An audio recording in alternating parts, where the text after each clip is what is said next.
কুঞ্জুল দেওয়ানের জন্মদিন উপলক্ষে যে প্রোগ্রামটা হয়েছে, এটা নিয়ে আমি দুটা কথা বলতে চাই। কথাটা হইল, আমার শ্রদ্ধেয় যিনি মামনি দেওয়ান বাবলি সরকার,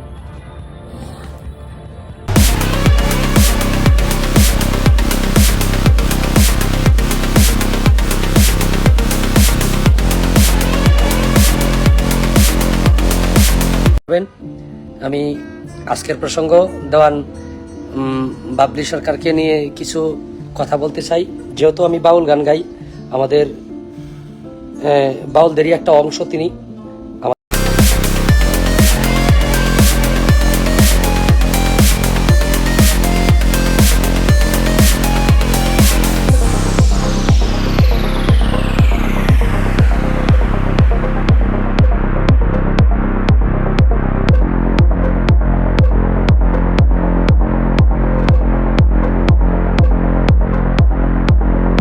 বাউল শিল্পীদের মধ্যে কিছু কর্মকাণ্ড নিয়ে কিছু বিষয় আলোচনা সমালোচনা হচ্ছে। তো আরেকটা লাইভ দেখলাম, তো বলেই ফেলি, আমাদের শ্রদ্ধেয় বাবলি দেওয়ান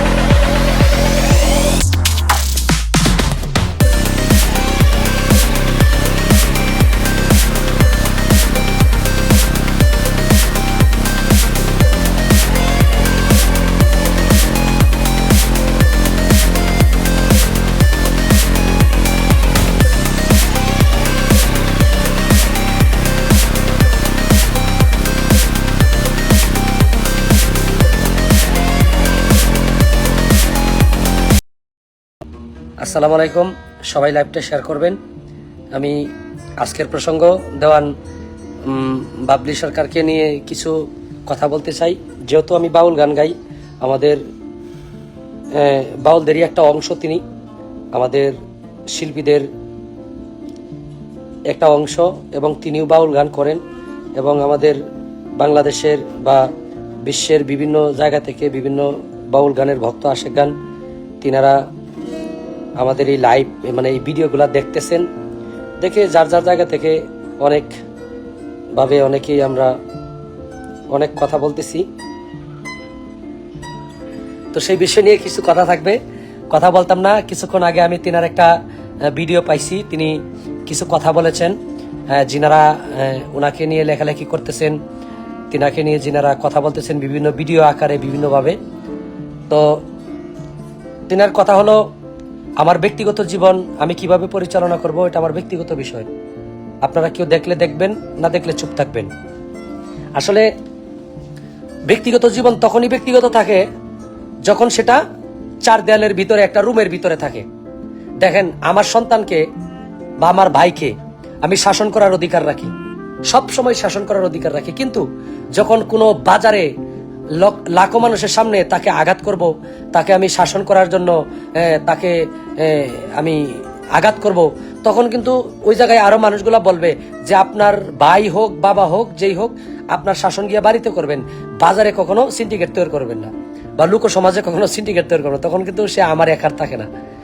তো আপনার ব্যক্তিগত জীবন তখনই ব্যক্তিগত ছিল যখন এটা চার দেয়ালের ভিতরে ছিল। হ্যাঁ, আমরা অনুষ্ঠান করি, আমাদের বিভিন্ন বিয়ের অনুষ্ঠান থাকে, আমরা বিয়ের অনুষ্ঠানে আনন্দ করি, আমাদের বিভিন্ন জন্মদিনের অনুষ্ঠানে আনন্দ করি। এটা ব্যক্তিগত থাকে ততক্ষণ যতক্ষণ এটা মিডিয়া কাস্ট না করে, মিডিয়াতে না যায়। তো আপনার জীবনটা যখন, আপনার আনন্দটা যখন মিডিয়াতে চলে আসলো, তখন আপনার যে অঙ্গভঙ্গি, আপনার যে পরিবেশ, আপনার যে অনুষ্ঠানের অবস্থা, এটা আসলে প্রকৃত বাউলদের সাথে যায় না। মানুষ এই কথাটাই আমাদেরকে বুঝাইতে চেয়েছে। আপনার জীবনটা যখন আপনি যেভাবে আপনি নাচানাচি করলেন, বা আপনার এই অনুষ্ঠানে যেভাবে মানুষ নাচানাচি করলো, এই নাচানাচি গুলা মূলত নাইট ক্লাবে হয়। এভাবে নাইট ক্লাবে বিভিন্ন মানে যে নাইট ক্লাব গুলো আছে, এগুলোর মধ্যে আসলে মানুষ দেখে অভ্যস্ত।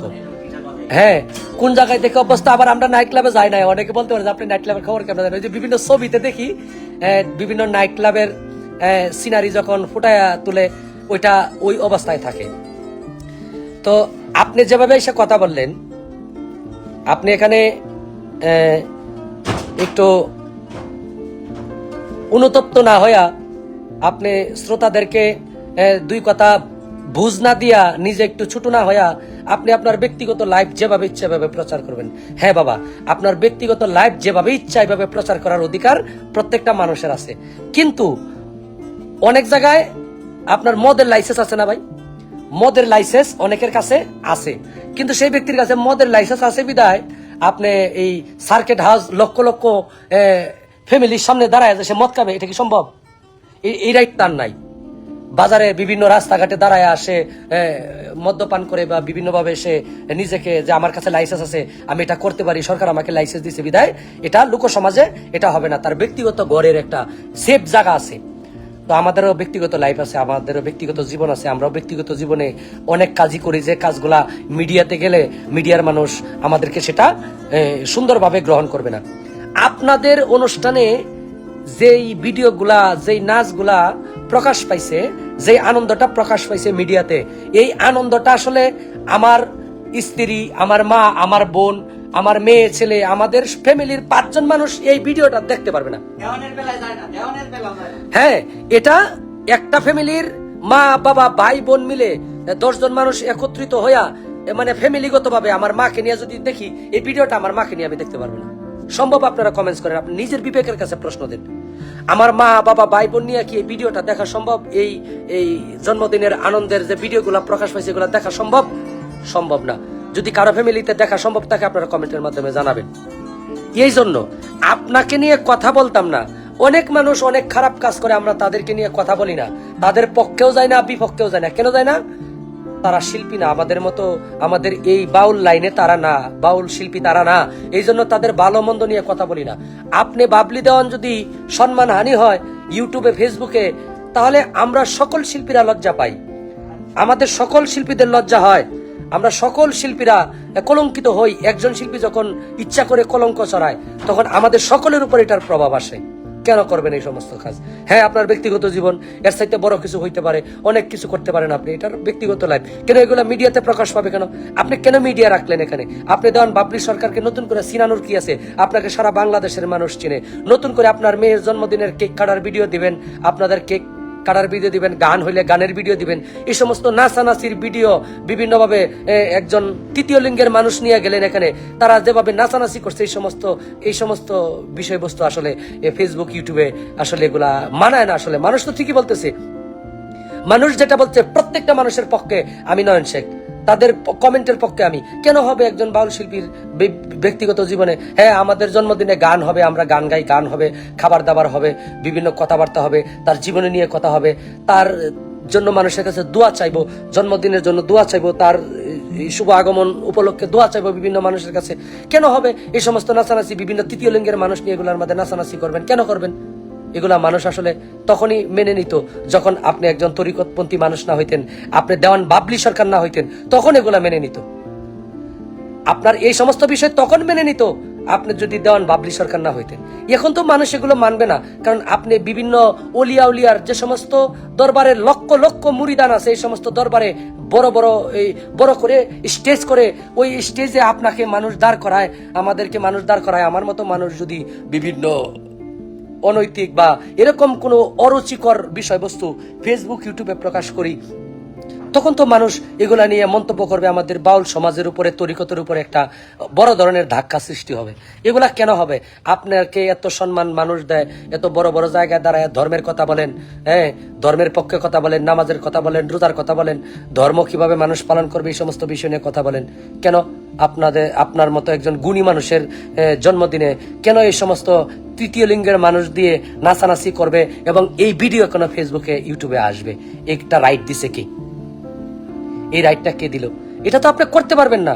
ফেসবুকে আপনি যদি কোনো কিছু দেন, আমি যদি ফেসবুক ইউটিউবে কোনো কিছু দেই, ভিডিও বা কথা বলি, আমার লাগাম দিয়ে কথা বলতে হবে, কারণ সারা বাংলাদেশের শিল্পীরা আমাকে ধরবে, সারা বাংলাদেশের বাউল শ্রোতা বাউল ভক্তরা আমাকে ধরবে, আমার নামে মামলা পর্যন্ত করতে পারবে যদি আমার কোনো কথার মধ্যে রং থাকে যে নয়ন শেখ ধর্ম অবমাননামূলক কথা বলছে, ইসলাম বিরোধী কথা বলছে, বা একজন বাউল শিল্পীকে অপমান করে কথা বলছে, সম্মানী লোককে সম্মান না দিয়া অপমান করে কথা বলছে, আমার বিরুদ্ধে মানহানির মামলা হয়ে যাবে।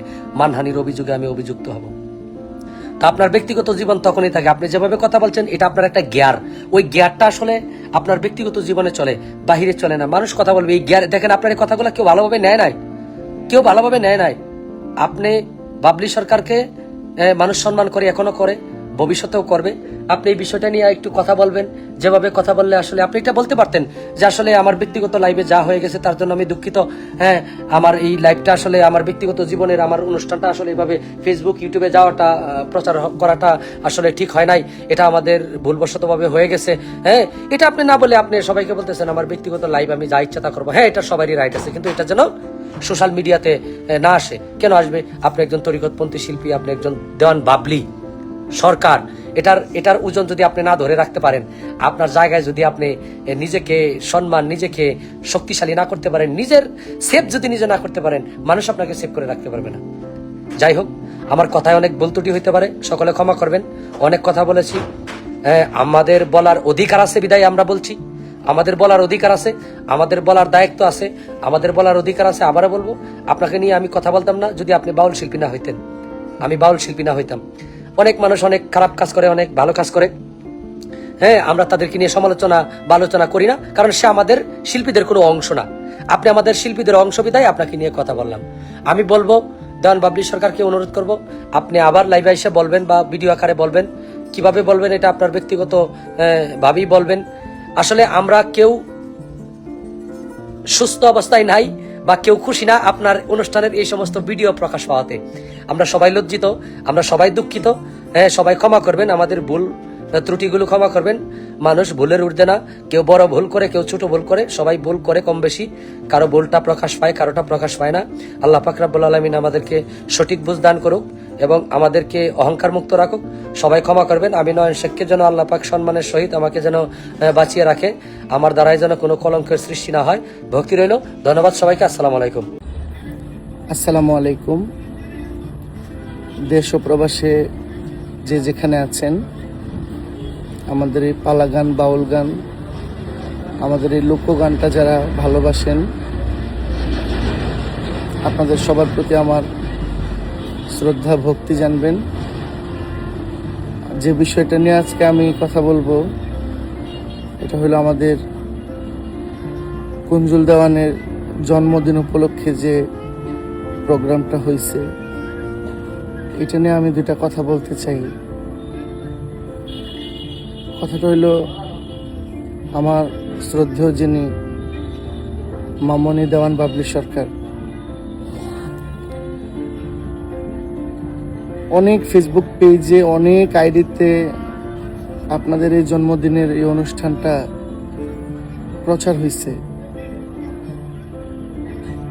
খুব ভালো জন্মদিনের প্রোগ্রাম। বাংলাদেশের অনেক গুণী গুণী শিল্পীরা এখানে উপস্থিত ছিল। তো অনুষ্ঠান প্রায় শেষ। মানুষ পক্ষে বিপক্ষে অনেক সমালোচনা করতেছে, অনেক লেখালেখি করতেছে। এটা স্বাভাবিক কিছু না, অস্বাভাবিক কিছু না। একটা জন্মদিনের পার্টি প্রোগ্রামে যেমনটা হওয়ার দরকার এমনটাই হয়েছে। আর জন্মদিনের পার্টিতে, জন্মদিনের প্রোগ্রামে একটু আনন্দ হবে, রং ঢং হবে, এটা অস্বাভাবিক কিছু না। কিন্তু মামনি দেওয়ান বাবলি সরকার, আপনি আজকে লাইভে আইসা যে কথাগুলো বলছেন, কথাগুলো এইভাবে না বললেও হইতো। আপনার প্রত্যেকটা কথা, একটা কথাও আপনার ভালো হয় নাই, সুন্দর হয় নাই। কেন সুন্দর হয় নাই? আপনি বলছেন যে আমি তো কোনো পালা গানের স্টেজে যাই নাই, আমার কেউ দাওয়াত করে নেয় নাই, এটা আমার অনুষ্ঠান, এটা আমার মেয়ের জন্মদিনের অনুষ্ঠান। ভালো, আপনি আমারেও দাওয়াত দিচ্ছেন, আমার নসিব মন্দ, আমার যাওয়া হয় নাই। সুযোগ হলে আমি যাইতাম। আসলে বাবা, আপনি লাইভে এসে এই কথাগুলো না বললেও পারতেন। আর যদি একান্ত আপনার, যেহেতু এটা আপনার ফ্যামিলি প্রোগ্রাম, এখানে নাচানাচি হবে, আনন্দ হবে, আপনি এখানে মিডিয়া, এখানে ইউটিউবারদেরকে আপনি কেন জায়গা দিচ্ছেন? আপনি যেহেতু একজন পাবলিক ফিগার, আপনি যেহেতু একজন কণ্ঠশিল্পী, আপনি একজন পালাগানের শিল্পী, অবশ্যই পালাগানের স্টেজ না এটা, এটা আপনার ঘরোয়া প্রোগ্রাম। যেহেতু এটা আপনার ফ্যামিলি প্রোগ্রাম, এটা আপনি আপনার মতো করে ঘরেই থাকতো। এটা যখন মিডিয়া কাভারেজ হয়েছে, এটা যখন ইউটিউবে আসছে, তখন মানুষের চোখে তো একটু দৃষ্টিকটু লাগবেই, একটু তো খারাপ লাগবেই।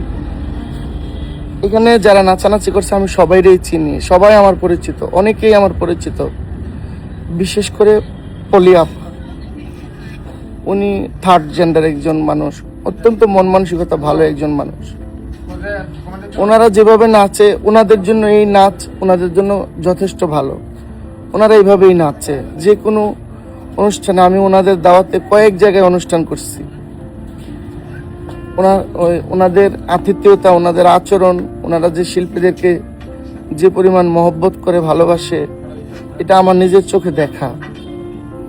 কিন্তু বাবা, যেহেতু এটা আপনার ফ্যামিলি প্রোগ্রাম, আপনি এখানে কেন ইউটিউব মিডিয়া অ্যালাউ করলেন? এখন আপনিও জানেন যে ইউটিউবাররা একটা জিনিস পাইলে এটারে ডান বাম এদিক সেদিক করে এটারে ছড়াইবই। আপনি বুঝতেছেন, 1 মাসের খোরাকি হয়েছে ইউটিউবারদের। পুরো 1 মাস এই ভিডিও দিয়ে এরা চলতে পারবো, কাইটা সাইটা চালাইতে পারবো, এরা ট্রেন্ডিং এ থাকবো। যেহেতু এটা আপনার ঘরোয়া প্রোগ্রাম, আপনি এখানে ইউটিউব না দিলেও পারতেন। আর যেহেতু ইউটিউব দিছেন, এটা যেহেতু মিডিয়াতে আসছে, মানুষ তো দু এক কথা বলবে, বিতর্ক হবে। এটারে নিয়ে যদি আপনি লাইভে এসে আজকে যে কথা আপনি বলছেন, এই কথাগুলোর কোনো যুক্তি নেই। আপনি একটু লাইভটা শুনেন, লাইভটা শুনে দেখেন যে আপনার কথাগুলো হয়েছে কিনা। আপনি আমার কথায় কষ্ট নিয়ে না, রাগ করেন না। বর্তমান সোশ্যাল মিডিয়ায় যে বিষয়টা 2-3 দিন যাবৎ খুব বেশি চলতেছে, আমাদের শিল্পীদের, বাউল শিল্পীদের মধ্যে কিছু কর্মকাণ্ড নিয়ে কিছু বিষয় আলোচনা সমালোচনা হচ্ছে। তো আরেকটা লাইভ দেখলাম, তো বলেই ফেলি, আমাদের শ্রদ্ধেয় বাবলি দেওয়ান, ওনার মেয়ের জন্মদিনে ওনারা আনন্দ ফুর্তি করেছেন, স্বাভাবিক, করতেই পারেন। তো সেটা নিয়ে আলোচনা সমালোচনা হচ্ছে। তো সেটার পরে উনি লাইভে এসে অনেক কিছু বললেন, শুনলাম। পুরোপুরি শুনি নাই, আমি কোনো সময় এগুলোতে যাই না। আমি ওনাকে নিয়ে কিছু তেমন একটা বলতে চাই না, কারণ ওনাকে নিয়ে বলার মতো যোগ্যতা আমার নাই, আমি সম্ভব না ওনাকে নিয়ে বলার, কারণ উনি অনেক বড় শিল্পী। আমি দু একটি কথা আমার জায়গা থেকে বলতে চাই, উনি ওনার মতো অনুষ্ঠান করেছে, আরো করুক, এতে আমার কোনো মাথা ব্যথা নেই। আমি আমার জায়গা থেকে বলতে চাই, যারা অডিয়েন্স, যারা তরিকতপন্থী, যারা অনুষ্ঠান করেন এবং সুধী সমাজ, তাদেরকে নিয়ে বলতে চাই এমন, আমরা তরিকতপন্থী যারা, তরিকতের জলসায় পালা গান হয়, সাধকদের গান হয়, তরিকতের জলসায় পালা গান ছাড়াও গান হয়। যেমন সাইজির গান যেখানে হয়, দরবেশজি, লালন ফকির, ওনার গান যেখানে হয়, ওইখানে পালা গান হয় না, কিন্তু সারা রাত্রই সাইজির গানের মধ্যে তরিকতপন্থী মানুষরা ডুবে থাকে। এবং আমাদের বাউল মঞ্চে অনেক সময় দেখা যায় যে এই গানের পিছনে গান হয়, যেটাকে সহজ ভাষায় বলে পালা গান হয় না, এমন হয়। তো বিষয় হলো, একজন মানুষ সারা রাত্র তরিকতের কথা বলবে, আল্লাহ রাসূল ওলি আল্লাহদের কথা বলবে, মঞ্চে যে বাউল পালাগানের মঞ্চে যে ঘুমটা থাকবে। অনেক মহিলা শিল্পী আছে না, ঘুমটা অনেক বড় ঘুমটা আছে, অনেক পুরুষ শিল্পী আছে, কেউ কেউ দেখি পাগড়ি বেঁধে, একদম পাঞ্জাবি, পায়জামা, লম্বা চুল সবকিছু নিয়ে তারা গান করে। হ্যাঁ, বাউল গান করলে এগুলো লাগে, লম্বা ঘুমটা দেয়, দিয়ে গান করে, তাই না? তো বিষয় হলো, মঞ্চে যখন থাকবেন আপনি, তখন একভাবে আপনি কথা বলবেন, একভাবে গান করবেন। আর আপনার যখন ব্যক্তি জীবনে আপনি যখন যাবেন, তখন আপনার চলাফেরা থাকবে ভিন্ন। তাহলে আপনি মঞ্চে যেগুলো করছেন এগুলো পুরোটাই বানোয়াট, তাই না? তো যদি তাই হয়, যদি বানোয়াটই হয়, যদি শুধু মানুষের মন রক্ষা করার জন্য বা এই টাকা কামানোর জন্য যদি আমি লেবাস ধরি, তাহলে আপনার কাছ থেকে বা আমার কাছ থেকে ভালো কিছু পাওয়ার সম্ভাবনা নাই। তাই তরিকতপন্থী যারা আছেন তাদের কাছে অনুরোধ থাকবে, আমি ফকির চাঁদ, আমি টুকটাক গান করি, আমি বড় কোনো শিল্পী নই। আমার চলাফেরা, আমার ব্যক্তি জীবন এবং আমার মঞ্চের কথা বলা, হ্যাঁ আমি মঞ্চে বললাম যে অমুক অলি আল্লাহ এই করেছেন, তমুক অলি আল্লাহ এই করেছেন, হ্যাঁ, তো আমি এগুলা বলার পরে দেখা যায় আমি চলি ওইগুলার পুরোটাই বিপরীত ভাবে, তাহলে আপনারা আমাকে বয়কট করবেন। কারণ হচ্ছে আমি সারা মঞ্চে আমি সাধু কথা বললাম যে আমি ওলি আল্লাহদের এই করি, আমি এভাবে চলি, ওইভাবে চলি, আপনারা ওইভাবে চলেন। কিন্তু দেখা যায় আমি যখন ব্যক্তি জীবনে যাই, আমাকে যখন আপনি মঞ্চের বাহিরে যখন দেখবেন, তখন দেখবেন আমি একদম অন্যরকম ভাবে চলাফেরা করতেছি। তাহলে বুঝে নিবেন আমি যে মঞ্চে কথাগুলো বলি সেগুলা আপনাদের কাছ থেকে টাকা আনার জন্য, আপনাদের পকেট থেকে টাকা আনার জন্য বলি। তাহলে আপনারা বুঝে নেবেন যে আমার এই কথা শুনে আপনাদের কোনো কাজে আসবে না। কেন আসবে না? যে উপদেশ দেয় সেই উপদেশের উপরে নিজে কর্ম করে না, সেই উপদেশ কখনো কাজে আসবে না। আমি আপনাকে 5টা কথা বললাম যে এই কাজগুলো করবেন তাহলে ভালো হবে, হ্যাঁ, অথচ এই 5টার মধ্যে আমি নিজে একটাও করি না, হ্যাঁ, তাহলে এই বলায় কোনো লাভ হবে না। তাই আপনাদের কাছে অনুরোধ থাকবে, যারা কমিটি আছেন, যারা অনুষ্ঠান করেন, আমি যদি এরকম করি আমাকে বয়কট করবেন, আপনারা আমাকে নিবেন না। আপনি ওলি আল্লাহদের কথা বলবেন, অথচ আপনার ভিতরের আপনার আচার ব্যবহার নিকৃষ্ট থাকবে, অথচ আপনি আশরাফুল মাকলুকাত, সর্বশ্রেষ্ঠ জীব, সকল কিছুর মধ্যে, সব 18,000 মাকলুকাতের মধ্যে আপনি সর্বশ্রেষ্ঠ।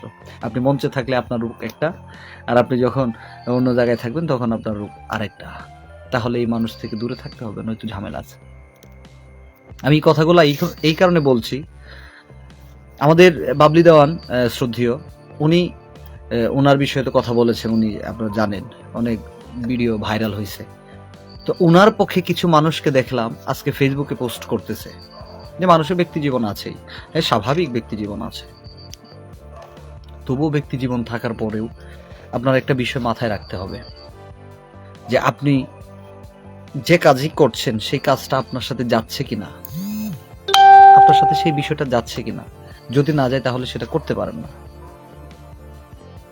আপনার স্বাধীনতা আছে, কিন্তু যা তা করতে পারেন না, কারণ আপনি এখন বলতেছেন এইভাবে কিন্তু করতেছেন ওইভাবে, তাহলে এটা মানুষ ভালোভাবে নিবে না। আপনি যত বড়ই কিছু হন না কেন, যত বড় কিছুই হন না কেন। তাই আমি শিল্পীদের কিছু বলতে চাই না, আমি শ্রদ্ধেয় বাবলি দেওয়ান ওনাকেও কিছু বলতে চাই না, ওনার সাথে যারা নেচেছে, নাচানাচি করছে তাদেরকেও কিছু বলতে চাই না। যারা আমাদের গান শোনেন, যারা আমাদেরকে বায়না করে গান গাওয়ান, তাদের উদ্দেশ্যে এই কথাগুলো বলা। আপনারা মিলিয়ে দেখবেন, যারা কথার সাথে কিছু হলেও মিল থাকে, যাদের কথার সাথে কর্মের কিছু হলেও মিল থাকে, তাদেরকে দিয়ে গান করাবেন, তাহলে আপনারা কিছু পাবেন, হয়তো পাবেন না, সম্ভব না। সারা রাত্র উপদেশ দিলাম আপনাকে, অথচ আমি যে উপদেশগুলো দিলাম সেই উপদেশগুলোর মধ্যে একটাও আমি করি না, আমি মানি না, তাহলে কি লাভ আছে? কোনো লাভ নাই। সবাই সাবধানে থাকবেন। কেন জানেন? এখন দেখতেছেন উনি ফাটাই দিতেছে, এন করতেছে, তেন করতেছে, এত কিছু হচ্ছে, ওনার শত শত ভিউ, হাজার হাজার লাখ লাখ ভিউ, ওনার গান শুনতেই হবে, শুনেন, অসুবিধা নাই। কিন্তু টাকা পয়সা নষ্ট করলেন, হ্যাঁ, লাভ কি হলো? মনে রাখবেন যে আরো একটা সময় সামনে আছে, সেই সামনে যেন ভালো কিছু হয় সেই বিষয়টা মাথায় রাখতে হবে। হ্যাঁ, তাই বলবো ভালোর সাথে থাকবেন। আমাদের বর্তমান সমাজে যারা সমাজটাকে নষ্ট করতেছে, আমাদের বাউল সমাজে কিছু লোক আছে, পাগড়ি বাঁধে, মঞ্চে 70,000 কথা বললে 80,000 মিথ্যা কথা বলে। হ্যাঁ, অনেক মেয়ে শিল্পী আছে নাচানাচি অপকর্ম করে, অনেক পুরুষ শিল্পী আছে সারাদিন কথা বলতেছে কিন্তু মিথ্যা। আলেম সমাজে কিছু দুষ্ট আলেম আছে যারা সারাদিন কথা বলতেছে 100-র মধ্যে 99টা মিথ্যা। কিছু সংখ্যক আলেমদের কারণে সমগ্র আলেম সমাজ যেমন দূষিত হচ্ছে, কিছু সংখ্যক বাউল শিল্পীর কারণে সমগ্র বাউল জগৎ কলঙ্কিত হচ্ছে। তাই যারা দুষ্ট প্রকৃতির তাদের কাছ থেকে দূরে থাকতে হবে। সে যেই হোক তার কাছ থেকে দূরে থাকবেন, তাহলে আপনি ভালো থাকবেন, সমাজ ভালো থাকবে। সমাজ কিন্তু আপনার কাছে ভালো কিছু চায়, আপনি উদাহরণ হয়ে থাকবেন। আপনি যদি ভালোর সাথে থাকেন তাহলে অন্য সময় আরেকজন আলোচনা করবে যে এই ছেলেটা বা এই লোকটা ভালো কাজ করে, ভালোর সাথে থাকে। তাই অনুরোধ থাকবে, যাই করেন ভালোটার সাথে থাকবেন, তাহলে আমার মনে হয় সবকিছু সহজ হবে। এই হলো মূল বিষয়। আর জানি না আমার লাইভ ওই পর্যন্ত পৌঁছাবে কিনা, যদিও কোনো কারণে শোনে উনি, আমাদের শ্রদ্ধেয় বাবলি দেওয়ান, আমি ওনার কাছে ক্ষমা চাই, কারণ ওনাকে নিয়ে আমার কথা বলার যোগ্যতা নাই, ক্ষমতা নাই, সাহসও নাই। কারণ উনি এমনিতেই দেখলাম ভিডিওর মধ্যে দেখলাম ট্রেড দিচ্ছে। তো আমার কোনোভাবেই সম্ভব না ওনাকে নিয়ে কথা বলা। যাই হোক, আমি যাত্রার শিল্পীও বলতে চাই না কাউকে, কোনো কিছুই বলতে চাই না। আমি শুধু এতটুকুই বলতে চাই যারা তরিকতের মানুষ, যারা তরিকতে আছেন, তারা অবশ্যই বুঝে শুনে আপনাদের তরিকতের মাহফিলে শিল্পী দিয়ে গান করাবেন। যারা ওয়াজ মাহফিল করেন, অবশ্যই আপনাদের ওয়াজ মাহফিলে যারা প্রকৃত আলেম ওলামা যারা, তাদেরকে দিয়ে কথা বলাবেন।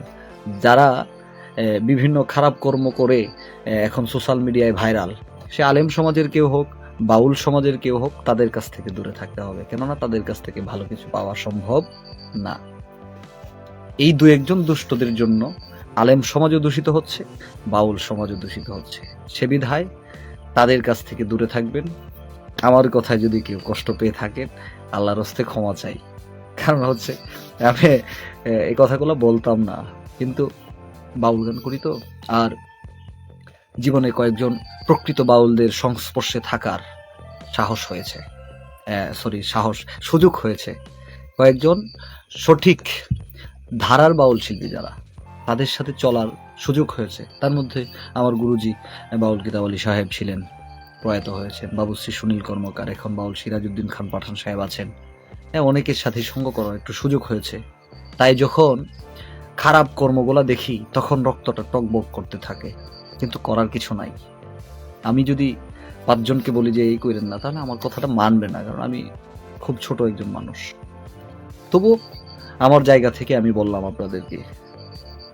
আর যারা বাউল গান করে, বড় বড় বাউল আছে আমাদের, অনেক বড় বড় বাউল, 1 লাখ টাকা নিয়েও গান করে এমন বাউল আছে। কিন্তু বাবুশ্রী সুনীল কর্মকারের মতো মঞ্চে দাঁড়িয়ে বলার মতো কোনো শিল্পী দেখতেছি না, যে যারা নাচানাচি করে এরা যাত্রার শিল্পী, এরা বেশ্যায় তেন অনেক কিছু। একমাত্র সুনীল কর্মকারী আমাদের বলে গেছিলেন। যারা প্রকৃত বাউল আছেন, যারা নিজেদেরকে সাধক মনে করেন, 50,000, 60,000, 70,000, 80,000 টাকা নিয়ে গান করেন, সারা রাত্র বড় বড় লেকচার দেন, সারা রাত্র কথা বলেন, বাউল গান করেন, বাউল সম্রাট এনতেন অনেক কিছু হন, তাদের কাছে অনুরোধ থাকবে, এবার সারা জীবন যে কথাগুলো বলে আসছেন সেই কথাগুলোর পক্ষে কিছু বলেন, তাহলে হয়তো আপনার বিগত সময়ে যেগুলো বলছেন সেগুলা কিছু হইলেও টিকে থাকবে। আর যদি চুপ থাকেন, ভয় পান, তাহলে সমস্যা।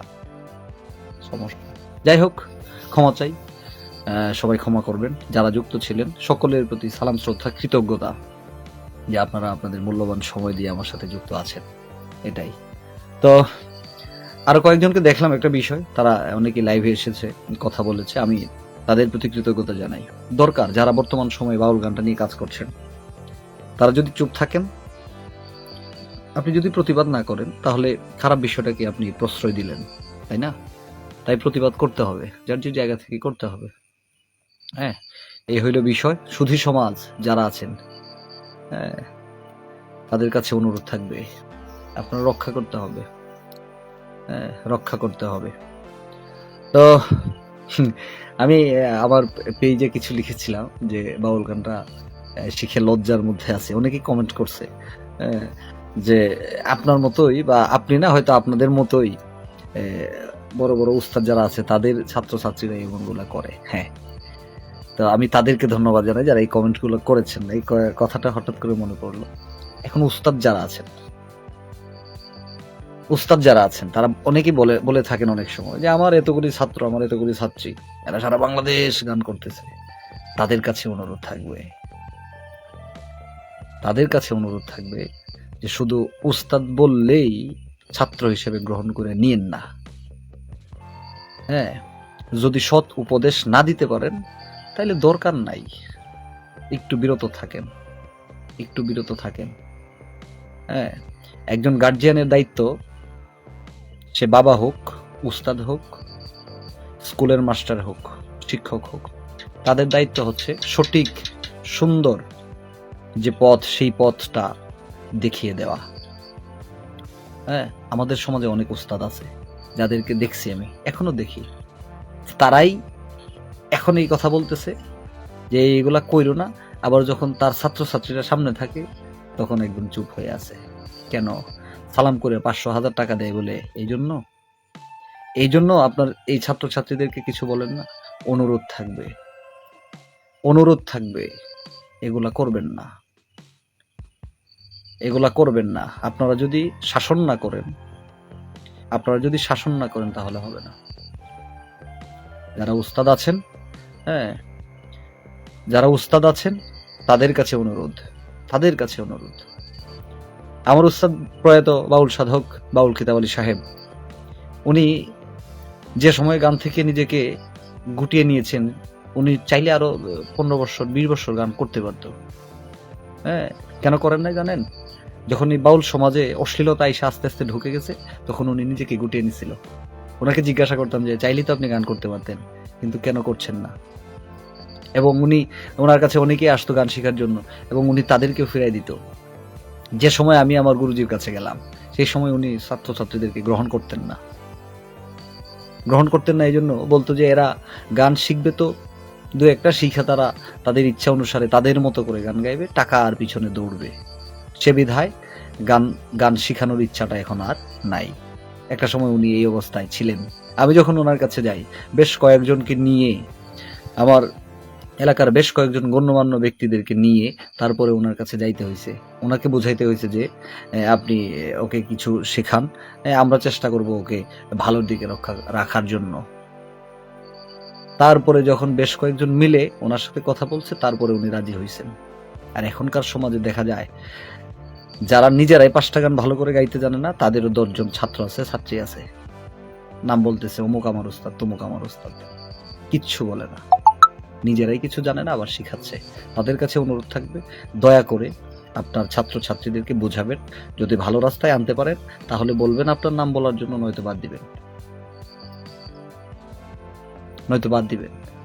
আপনার যদি 5 জন ছাত্রছাত্রী না থাকে, তাইলে আপনি বাউল হবেন না, আপনি সাধক হবেন না, এমন তো কথা না। এমন কোনো কথা আছে? কথা না। আর যদি সঠিকভাবে উঠাইতে পারেন তাহলে উঠান।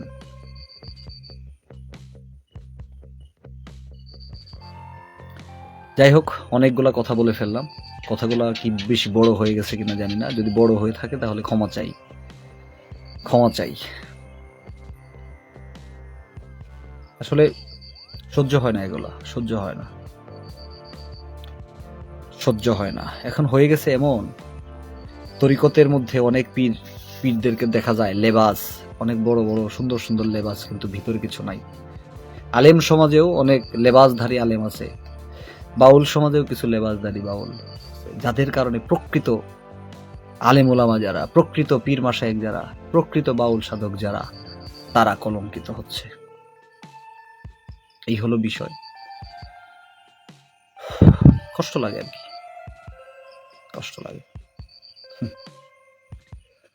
তো কেউ যদি কষ্ট পেয়ে থাকেন, আমি ক্ষমা চাই। আসলে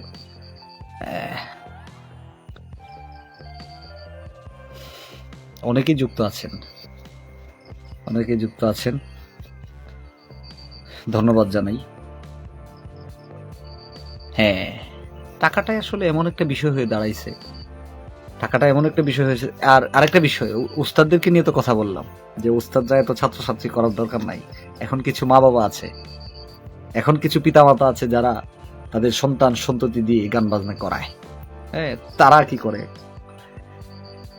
ধরেন আমি আমার কথাই বলি, আর যদিও আমি এখন পর্যন্ত কোনো ছাত্রছাত্রী এখন পর্যন্ত করার দুঃসাহস আমি এখনো পাইনি, আল্লাহ ক্ষমা করুক।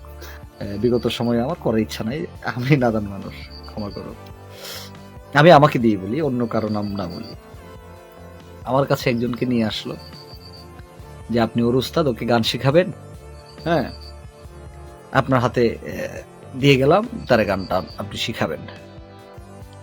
তো 1 সপ্তাহ গেল, 2 সপ্তাহ গেল, 1 মাস গেল, 2 মাস গেল, 3 মাস পরে যদি ওস্তাদের কাছে কন্টিনিউ আসে তাহলে দেখবেন তো 3 মাসে তো 2-4-10টা গান মুখস্থ হয়েই যায়, তাই না? 2-4-10টা গান যখন মুখস্থ হয়ে যায়, সুর যদি একটু ভালো থাকে, একটা মঞ্চে গাইলো, হ্যাঁ একটা মঞ্চে গাইলো, তখন দেখলেন যে 2-1 মানুষ বাহবা দিল, বাহ তুমি তো সুন্দর গাও, বাহ, 200-400 টাকা বকশিস হয়ে গেল। যখন 200-400 টাকা বকশিস হয়ে গেল, 3 মাসের মাথায় কিন্তু হচ্ছে 2-4টা গান 10টা গান মুখস্থ হইলো, 3 মাসের মাথায় একটা মঞ্চে গাইলো, 200-500 টাকা বকশিস হয়ে গেল। 3 মাসে 90 দিন, 91 দিন যেদিন হবে সেই দিন আর উস্তাদের কাছে যাবে না। কেন যাবে না? যে আমার মেয়ে, আমার ছেলে এখন শিল্পী হয়ে গেছে, তার গান শুনে মানুষ টাকা দেয়। হ্যাঁ, সেই সব গার্জিয়ানদেরকে বলতে চাই, আপনার মেয়েকে সমাজের মানুষ খারাপ চোখে দেখুক, এইসব কর্ম থেকে বিরত রাখবেন আপনি। এইসব কাজ থেকে আপনাকে বিরত রাখতে হবে। শুধু সামনে আপনাকে বাহবা দিচ্ছে সেটা খেয়াল করবেন, কিন্তু পিছনে আপনাকে মানুষ কি বলতেছে সেটা খেয়াল করবেন না। তাহলে আপনি ভালো গার্জিয়ান হইলেন না। সে বিধায় ওই রকম ধরনের গার্জিয়ান যারা আছেন, বাবা মা যারা আছেন, তাদেরকে বলতে চাই, টাকা পয়সার প্রতি এত লোভ করবেন না। কইরা নিজের মেয়েকে এমন একটা পরিবেশে দাঁড় করায়েন না যে পরিবেশটা মোটামুটি বলা যায় ওই যে বলতেছে যে বেশ্যা শিল্পী, যাত্রার শিল্পী, এরকম যেন না হয়। আমি এই কথাগুলা কেন বলছি জানেন? আমি কয়েকটা মঞ্চে দেখেছি, একজন আমাদের অঞ্চলের একটা মেয়ে শিল্পী, তার বাবা বলতেছে, এই চুলটা এইভাবে নাড়া দেস না কেন, নাইসা গান গাছ না কেন আমার সামনে।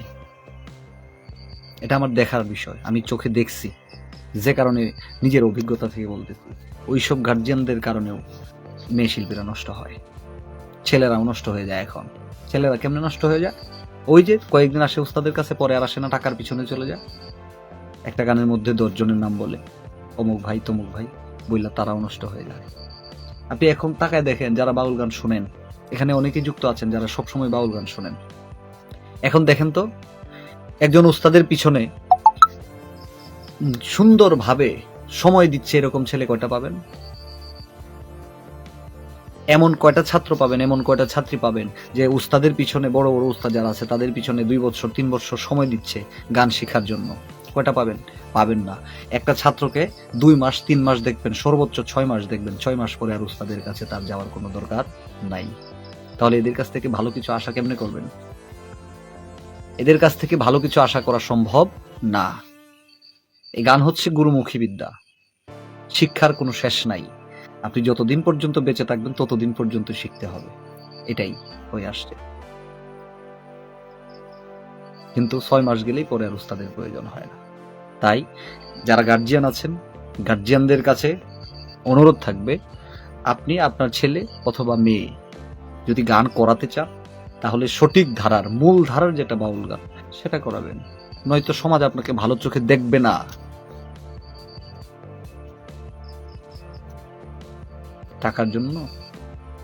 টাকার জন্য নিজেকে ঘৃণা করে এমন কিছু বানায়েন না,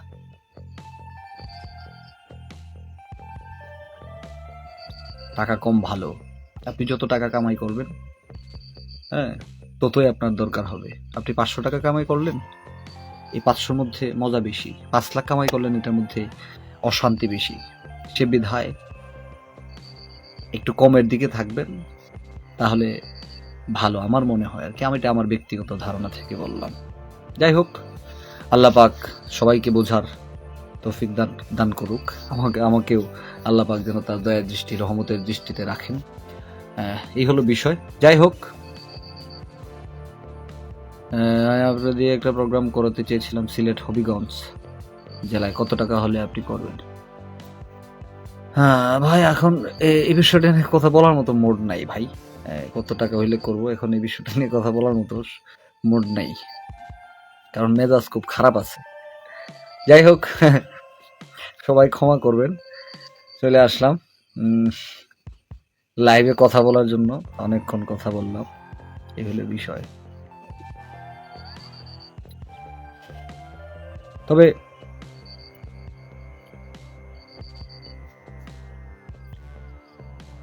আমাদের সুনীল বাবু বিদায় নেওয়াতে আমাদের বাউল সমাজটা আরো খারাপের দিকে যাচ্ছে। হ্যাঁ, আমার নুরুল আমিন ভাই, বাউল শিল্পী নুরুল আমিন সরকার, আমার শ্রদ্ধেয় বড় ভাই, উনি লিখেছেন আর কিছুদিন গেলে তারা উস্তাদের নামও পর্যন্ত নেয় না। একদম সত্য কথা ভাই। হ্যাঁ, তো বাবুশ্রী সুনীল কর্মকার উনি বিদায় হওয়াতে ওই যে একদম মঞ্চে দাঁড়ায়া যারা ওইসব শিল্পী তাদেরকে নিয়ে যেভাবে একদম স্পষ্টভাবে কথা বলতো, এই কথা বলাটা বন্ধ হয়ে গেছে। আমার মনে হয় না আর কোনো শিল্পী এভাবে কথা বলবে। আমরা আসলে এমন একজনকে হারাইছি, উনি আসলে কাউকে ভয় পেতেন না। যাই হোক, আল্লাহ হচ্ছে উত্তম পরিকল্পনাকারী, উনি ভালো জানেন কি হবে না হবে। এই হলো বিষয়।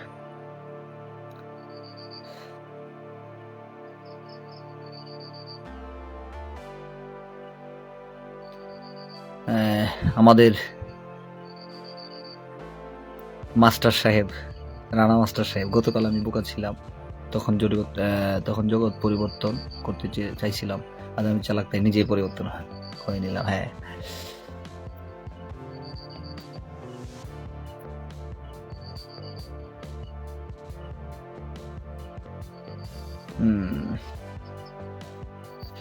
আপনি বাউল হয়েছেন, বাউল শিল্পী হয়েছেন, আপনার বায়না কত বলতে কি কষ্ট লাগে? পারলে বলেন বায়নার কথা। আমি এখানে ভাই বায়নার জন্য আসি নাই। হ্যাঁ, আর আমার আহামরি তেমন বায়নাও না। হ্যাঁ, এই হলো বিষয়।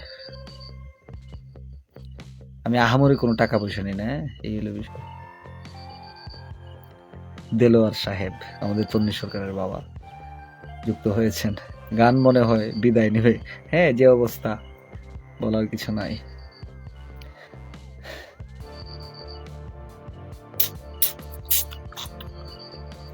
যাই হোক, শেষ করি। অনেকক্ষণ হলো কথা বলা, অনেক কথা বলেছি। হ্যাঁ, নুরুল ভাই লিখেছেন সুনীল কর্মকার ওনার বুকের পাঠা অনেক বড় ছিল, তাই বলতো। বড় বুকের পাঠা কার আছে? দাদার মতো।